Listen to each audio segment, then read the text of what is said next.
This day is a very confusing day. When we try to look up the sources that tell us what this day is all about, we're left even more confused. So let's start from the beginning. The Gemara says that Lag BaOmer is nothing, because the Gemara doesn't mention Lag BaOmer. So where is Lag BaOmer mentioned?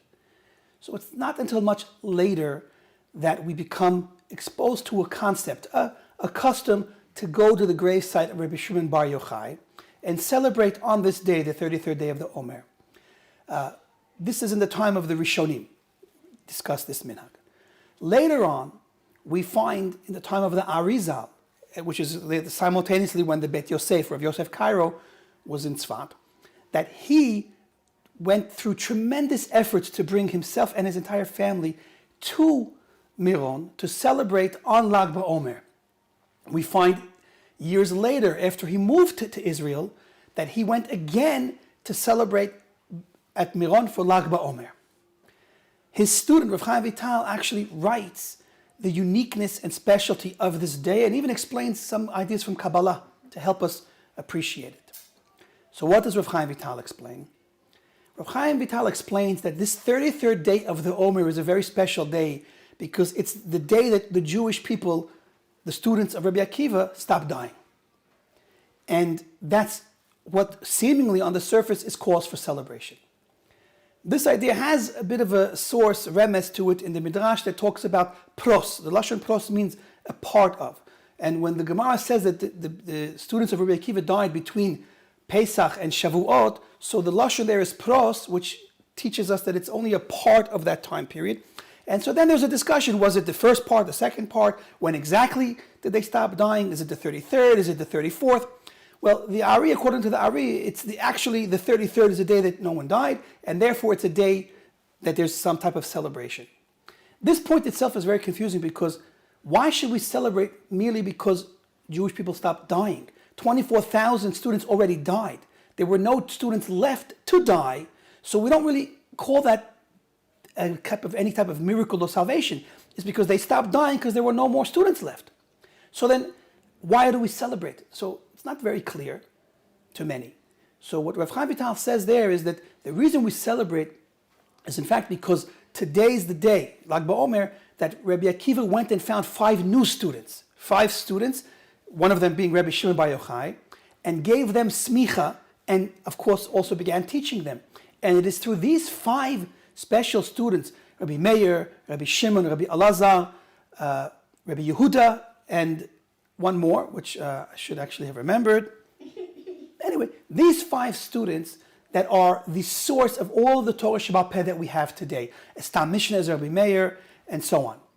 Now, with this, we can now begin to appreciate what is the nature of making this day a happy day. It's the day that the Torah Shabbat Peh, which really represents the entire Torah, because without it we have no Torah, gets its kiyum. Meaning, we are looking at a very desperate moment. After the death of 24,000 students, which were eventually going to become the rabbis of the Jewish people, when they passed away, the question was, who is going to bring the Torah to the next generation? With no one around, this was a moment where the Torah, in some sense, was like weighing in the balance. But through the 5 new students, the Torah has its mouth, has its rabbis to teach to the next generation. So on some level, this is like a continued idea of being Mekayem the Torah. We received the Torah at Har Sinai, but at this moment, it was in jeopardy of being lost on some level, and therefore, coming with the new 5 students, we have a salvation, and that is reason to celebrate. This is what is explained from the Arizal. It's the Smicha given to Rabbi Shimon and the other students. Interesting to point out, Api Kabbalah, he does also explain that the idea of the days of Sira being days of judgment, so there's a transition in these days of judgment.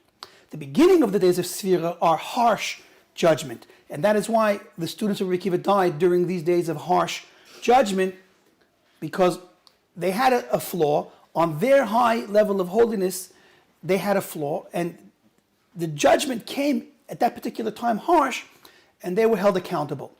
But on Lag BaOmer, there's a shift and an increase of mercy, of rachamim, and a sweetening of the din. And that's why the students that Rabbi Akiva took at this point lasted. So the day itself also intrinsically has a day of mercy included within it, which is another reason why we celebrate on this day. So now, with this in mind, let us now address the idea of the entire world for generations calling this day the day that Rabbi Shimon Bar Yochai passed away. Where does this idea come from? So this is really what's not so clear. When we talk about a Yom of a Hilulah, a day of celebration, so many interpret the idea of a Hilulah being connected with the Yahrzeit of Rabbi Shimon Bar Yochai. In fact, the Arizal himself never mentions it being a Yahrzeit. He mentions it's the day of the joy, the Simcha of Rashbi. Now, if you look at the word Simcha, if you take away the Chet, then it's Yom Shemet. So in the language of the Arizal, it says Yom Simchat Rashbi. When you take away the Chet, it's Yom Shemet Rashbi. This is what's found in the pre-Eitz Chaim that circulated certainly in the European areas, which is where this concept came up. And therefore, many of the great Hasidic masters in their discussions discuss this being the Yahrzeit. Now, what bothers me, and I'm sure bothers many, is how can all these great rabbis that had deep levels of understanding and even a level of Ruach HaKodesh, how could they all write something that is wrong? So perhaps we can say that they're not wrong. And this is what some of the rabbis discuss. Rabbi Yaakov Hillel, the Kaf HaChaim brings it. What we could actually say is that included in this celebration is that it is also the day that Rabbi Shimon Bar Yochai passed away, of course, many, many years later. So the question is, why doesn't the Arizal mention it as the day he passed away? So perhaps one way to resolve this problem is this. The minhag, the custom to go to the kever of Rashbi, existed before the Arizal. There were many years that this was taking place. The Arizal also just participated in the minhag. Now, as a great Kabbalist, he gave it his support, which is what helped make it what it is today, that millions and millions of people around the world celebrate, and that over 500,000 people go to the kever of the Rashbi, usually, of course, unfortunately this year not. So it's because of his stamp is how come the day became so popular and so great today. But let's imagine in his time and place, we said that he went and troubled himself to a great deal to bring his entire family with him in those days from Egypt to Israel to celebrate at Lag BaOmer by the kever of the Rashbi. Why would he do such a thing? Even after he moved to Tzfat and became the great leader of the Kabbalist circle, he still also went from Tzfat to Miron, which is again a big tircha. To travel in those days, it was very difficult. And he went and spent the entire day there celebrating. He even explains stories are brought in his name. An incident occurred where someone actually had a child that passed away because of an inappropriate type of behavior there. He said a prayer mourning the destruction of the Beit HaMikdash, and he was punished for it, which is a very scary, very serious idea. We're not going to get into the details. But Rav Avram Halevi, a very holy person, was also held accountable on a very strict level of din and had a very great tragedy that came out because he said simply a prayer that you pray on Tisha B'Av. He prayed that prayer at Miron on this day of Lag BaOmer, and it was what caused this unfortunate incident. From all this, we see that there's a very special power and a very great significance in this day. But what is the nature of this significance? So we've already said, based on the Ari, that it's the day that the Talmidim of Rabbi Akiva got Smicha, one of them being Rabbi Shimon Bar Yochai, and it's the day of the Kiyum of Torah, and the oral Torah is continued through Rabbi Akiva and his students. But we still are left with a few questions. Why is it today known as the uniquely just Rabbi Shimon's day? What about all of the other 4 students and Rabbi Akiva himself? It's a day of 6 great rabbis have a connection to. So why do we only go to Rabbi Shimon's kever, and why do we call it Rabbi Shimon's day? So to answer this question, I would like to suggest this. Even the Ari himself, and of course the people that came even the years before the Ari, when they traveled to the kever of Rabbi Shimon Bar Yochai, so what was that connected with? It was connected spiritually with these concepts we mentioned already. But simply speaking, the reason why we go to the gravesite of somebody is because that's where he died. And the day we normally go to a gravesite of somebody is the day he died. So the minhag to specifically go to Rabbi Shimon Bar Yochai's kever is because that's the same day that he died later on. And that's why everyone went to his gravesite. Now, because he was such a great tzaddik and revealed the Kabbalah to the world, and because it was the day that the Torah was given its kiyum, that the Torah was saved on some level, it became intrinsically a day of celebration. So when he dies later on that same day, he died on the great day of celebration. And so it also continues to be a day of celebration.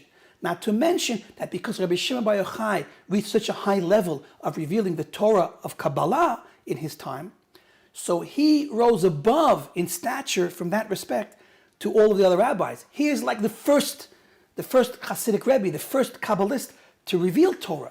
So he became in some sense the rebbe of the rebbes.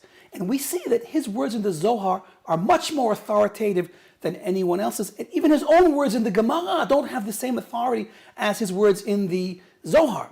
So as being the first rabbi to have been given permission to reveal secrets in his time, he reached a level that really transcended all of the levels of the rabbis before him. An important point to mention is, don't think that he was the greatest rabbi ever. He was certainly great, and we're not here to diminish any of his greatness. But the Ari himself says in another place that Rabbi Shimon Bar Yochai was great, but Rabbi Akiva, his Rebbe, was also great, maybe even greater. It's just that permission was given to Rabbi Shimon to reveal secrets that were not given to Rabbi Akiva to reveal. He was also given permission to have it recorded in some way through his student. So he came at a particular time that it was ready, the world was ready, and Hashem granted permission for secrets of Kabbalah to be written down in the Zohar. But Rabbi Akiva was also a great Kabbalist, maybe perhaps even greater than Rabbi Shimon, just it wasn't the time for him to reveal it. We see the same pattern continuing. The Arizal came in a particular generation in the 1500s. We call him an Acharon. We normally look at an Acharon as incomparable to Rishonim, certainly not Amoraim, and we wouldn't even consider to compare an Acharon to a Tana, a rabbi of the time period of Rabbi Shimon and Rabbi Akiva. But we find in the writings of the Ari and in his stories, the level of his greatness is unbelievable. It's impossible to understand and comprehend the level of his greatness. So the question is, how did such a great rabbi come in the 1500s? So we see, because first of all, of course, he had a great neshama, but also Hashem had mercy on the Jewish people and decided that at that time and place, again, Hashem had rachmanut and allowed a revelation of Kabbalah that really supersedes the revelations before. There are ideas that the Arizal explains clearly in his books that today, to be a Kabbalist, you must learn the writings of the Ari. Without learning the writings of the Ari, there's no such thing as being called a Mekubal. Before him, of course, there was no such thing as the writings of the Ari.